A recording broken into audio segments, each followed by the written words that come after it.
So I think I know what this throw represents. It represents a bird that has its wings out.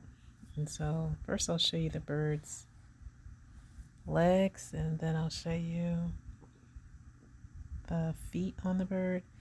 And so if you look right here, this jewel represents the leg of the bird. So does this one. This represents the leg, and then this represents the foot of the bird. This represents the leg, leg, leg, foot. And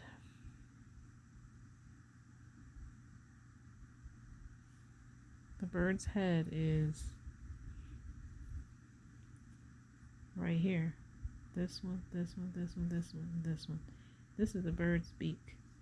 All of these represent the bird's neck, and the bird has a lot of feathers on its body. This is a part of the wing. 1, 2, 3. This is part of the wing. 1, 2, 3. All of those. 1, 2. Then over here, I'll show you the wing. Here, here, here, here, and here. Connect here. And so that's the bird's beak. That's the bird's eye. The head, more than likely feathers. And the bird is looking this way. And the bird has its wings out. And so, yeah.